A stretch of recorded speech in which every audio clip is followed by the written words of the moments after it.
Hi, I'm Carly of Gnarly Carly Gaming, and today I am talking about the newest from Stonemaier, Libertalia, Winds of Galecrest.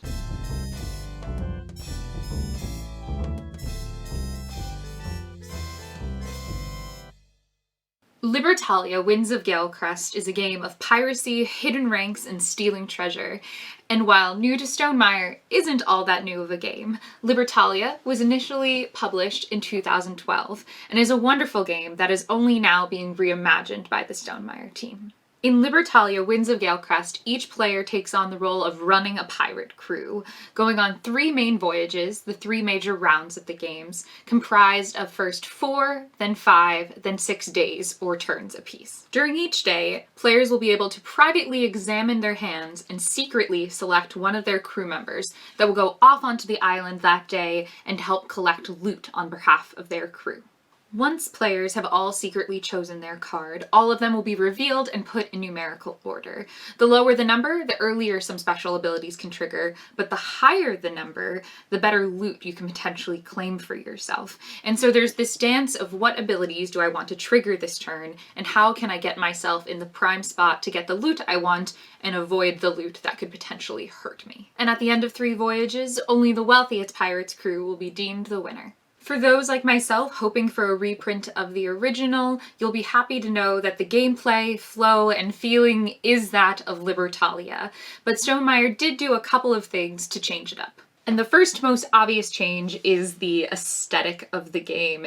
The old one is very old school pirate feel, down to just the striking nature of the 2 boxes. This is rough and rugged. Meanwhile, the new edition is fantastical sky pirate adventures with an animal-themed pirate crew rather than your regular humanoid rough and ready pirates. My friend Fred, who had actually taught me Libertalia originally and who helped play test the new edition with me, kind of nailed it on the head in saying that the new one is basically Zootopia meets pirate adventures in the sky. I mean, you have a gorilla governor, and while the beggar wore ratty clothes before, now the beggar is a proper rat. Now this will be appealing for some and others won't love it. I for one will miss some of the charm of the old and rugged one. I also really loved some of the old characters like this adorable monkey that existed, but I will say that this new edition is really just stunning, and it's made throughout with really high quality art and components,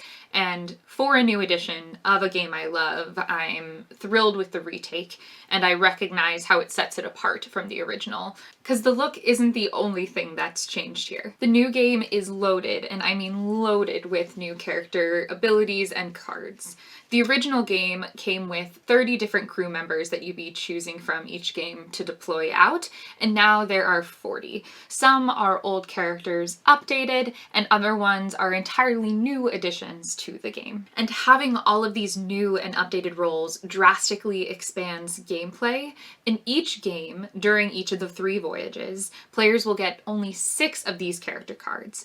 Every player will get the same ones, but how and when they use them will be a little bit different. So within any given game, you're only seeing 18 of the 40 cards.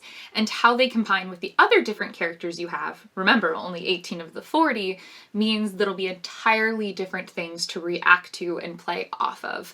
This game is chock full of player interactions, so that kind of variability in the ways in which you're interacting makes a huge difference in the variety of experiences you'll get. And all of what that boils down to is a massively replayable game.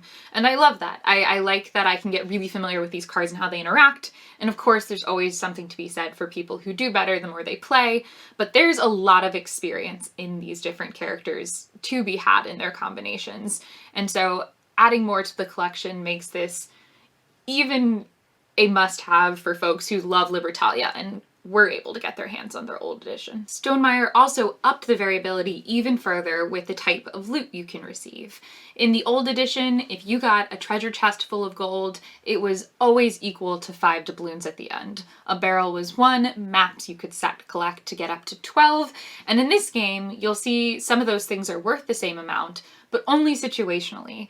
There's a variety for each of the different loot tokens of options as to what that loot token will get a player. Some of them are more dastardly than others. The game calls these the stormy set versus a calm set, and you can play with all calm abilities, giving the game a friendlier experience, or all stormy abilities, my preference, if you like to have fun and be mean to your friends. Whatever you prefer, you have options, because you don't have to do just the friendly variant or the devious variant. You can also mix and match using tiles to assemble a new experience each game. Add that variability to the different character variety that you can get, and you just have such a abundance of replayability with a totally new feel in the game. I also just really like the loot tokens. In the old edition, they ended up being this flat, easily hideable, but otherwise kind of dull experience, whereas now they're these bright, kind of very satisfying to clank tiles that I really just enjoy tactilely. By far and away, my favorite change to the game, however, is the reputation track. In the old edition, when any two players played the same card, essentially tying for order of choosing loot and triggering abilities, this tie would be resolved by a little number in the corner of the card. However, in each deck, these numbers built on top of each other sequentially, and if you played the game enough, you could kind of learn what everyone had as their tiebreaker numbers, using that to kind of put yourself in a better position than your opponents, or even just having a really hard time kind of pretending you don't know it so it wouldn't influence play. Either way, it was a static tiebreaker, and static tiebreakers can kind of not be fun. Now in the game, there's a reputation track that not only influences the money you receive, but settles any ties. And this is something that's fluid throughout the game. It interacts with some character abilities, both old and new characters can push you up and down the reputation track, and so it feels like this tangible thing that you're playing with throughout the game in order to put yourself in a better position, rather than something that just is. You don't simply have a better character card than I do for this given thing. We're both contending to have a reputable or disreputable, when it suits us, pirate crew. And while a high reputation will always put you at an advantage in terms of acquiring loot should you have a high player card, a low reputation can afford you some pretty amazing things. Some loot tokens give you extra power should you have a low reputation, and even some cards, such as a bandit, means that you can go from a high to a low reputation, gaining coins along the way for each place on the reputation track that you pass. So playing a bandit, I want to be really high and basically tank myself and benefit from that. I like to think of it as using a little bit of pirate cunning, working my way to a place that people trust me, and then burning it all down for wealth. And the reputation track integrates with the base game phenomenally well. It doesn't take more time to use or much more difficulty to master. You essentially match the cards that are being lined up wherever there's a tie. Right below it is the track to tell you which order to put them in, and it's just a very clear indicator of who's going to go first for things and who's going to go last. The reputation track took a small problem in this game and turned it into a spectacular addition, both thematically and mechanically. It makes it way easier to play and break ties. It adds a whole new dynamic of reputation that just feels so at home in the theme, and I think it's just brilliant. It reminds me of Forgotten Waters, which is another pirate game that has kind of an infamy track, the least infamous to the most infamous pirate, and kind of affords you benefit. But it just fits so well at home in a pirate game, and I adore it. The other big changes to the game include a solo variant, as well as changes to the two-player game to make it a slightly better experience. But all of these things, the new bonuses to different player counts, the really wonderful variability and expanded gameplay, and the reputation track, all make me just really, really thrilled with this new edition. And Stonemaier has done it with phenomenal production quality. The insert is great, the gameplay is great, and I am just so happy with the work that went into this one and what it's become. But there are things I do not like about the new version. There are two key bits they left out of the old edition that make me very sad. The first change I was really sad to see was the addition of these little treasure chests to track score. And this is basically how much treasure you have amassed. It's really thematically cute. They're beautiful little dials, well crafted, the whole works. I'm not upset about any of that. It just makes it way harder to track who has what score. In the old game, what you had was a board. It looked like this. It's not glamorous, it's not pretty, but you had player markers and you could see at any given time the standings of all the other pirates. You knew how much treasure they had, you know, how much wealth they had, and therefore what their final score was around.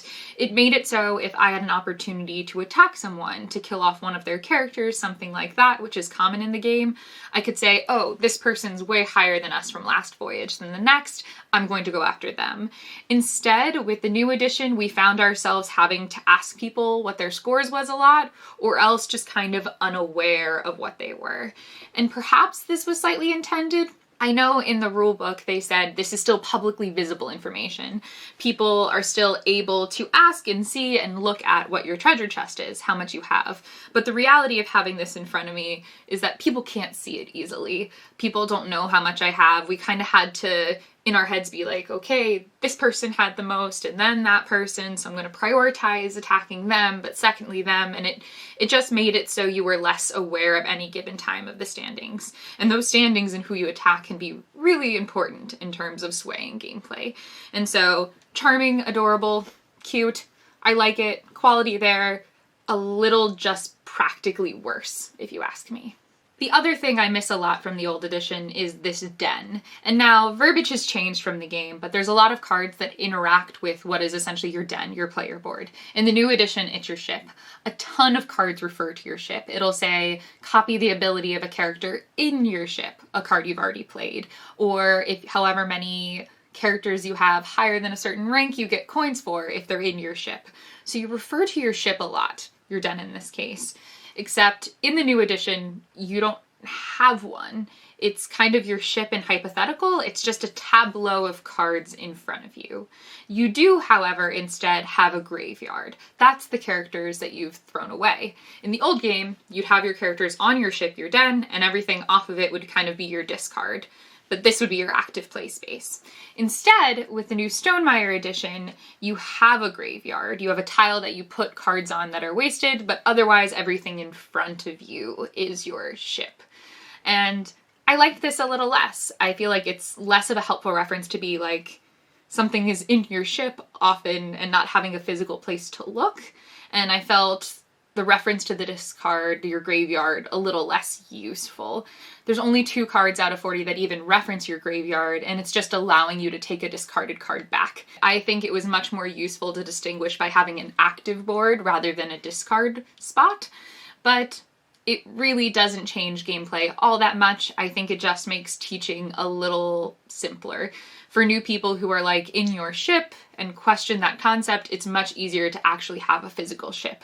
There are no physical ships in the new edition. So those are my major issues with the game, and none of them are really about the gameplay themselves as much as they are things that the old game offered that I think make sense that suddenly aren't here anymore.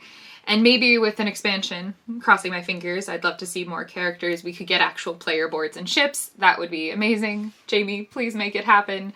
But otherwise, I'm really content with what this game brings. I think it is high quality, fun, and really expands upon a already fantastic game. So despite my small qualms, I am thrilled with this new edition, and I think it's a great addition to any collection, especially if you're looking for games that play well at the 4 to 6 player count. So that is my take on the new Libertalia Winds of Galecrest by Stonemaier Games. Thank you all so much for watching, and I will see you for the next video.